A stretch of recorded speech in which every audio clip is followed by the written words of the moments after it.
नमस्कार, आप देख रहे हैं हिंद लाइव। मैं हूं निहारिका सिंह। आज हम बात करेंगे बिहार की राजनीति में तेजी से बदलते घटनाक्रम की, जहां 10 अप्रैल से लेकर 15 अप्रैल तक सत्ता परिवर्तन की पूरी पटकथा तैयार होती नजर आ रही है। यह सिर्फ तारीखों का सिलसिला नहीं है, बल्कि बिहार की राजनीति के एक नए अध्याय की शुरुआत भी हो सकती है। सबसे पहले बात करते हैं 10 अप्रैल की। इस दिन नीतीश कुमार दिल्ली में राज्यसभा सांसद के रूप में शपथ लेने जा रहे हैं। यह कदम अपने आप में बेहद अहम माना जा रहा है, क्योंकि इससे यह संकेत मिलता है कि नीतीश कुमार सक्रिय राज्य राजनीति से एकदम पीछे हट सकते हैं और राष्ट्रीय स्तर पर अपनी भूमिका को मजबूत कर सकते हैं। इसी दिन दिल्ली में भारतीय जनता पार्टी की एक हाई लेवल बैठक भी प्रस्तावित है। इस बैठक में बिहार के अगले मुख्यमंत्री के नाम पर चर्चा होने की पूरी संभावना है। यानी साफ है कि सत्ता परिवर्तन का ब्लूप्रिंट पहले दिल्ली में तैयार होगा, फिर पटना में उसे लागू किया जाएगा।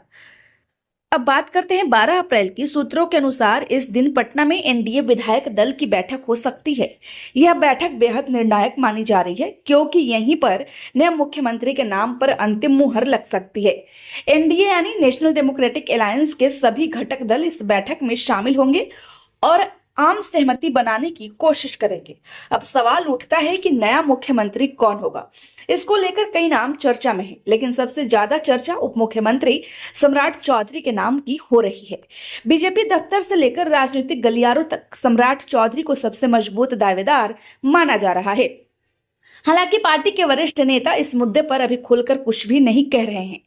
इस बीच बीजेपी के वरिष्ठ नेता रविशंकर प्रसाद ने संकेत दिया है कि जल्द ही कोई बड़ी और अच्छी खबर सामने आएगी। वही उप मुख्यमंत्री विजय कुमार सिन्हा ने खुद को इस रेस से बाहर कर दिया है और कहा है कि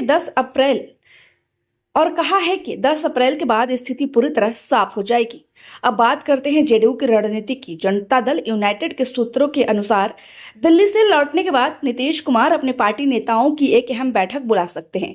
इस बैठक में नए नेता के नाम पर चर्चा होगी। यहाँ एक और महत्वपूर्ण बात है, नीतीश कुमार का संभावित इस्तीफा। माना जा रहा है कि जैसे ही नए मुख्यमंत्री के नाम पर सहमति बन जाएगी, नीतीश कुमार अपने पद से इस्तीफा दे सकते हैं। यानी वह खुद सत्ता हस्तांतरण को सुचारू तरीके से पूरा करना चाहते हैं। अब आते हैं 15 अप्रैल पर। सूत्रों के अनुसार खरमास समाप्त होने के बाद इसी दिन बिहार में नई सरकार का शपथ ग्रहण समारोह आयोजित किया जा सकता है। यह समारोह काफी भव्य होने की संभावना है, जिसमें केंद्र नेतृत्व की बड़ी मौजूदगी देखने को मिल सकती है।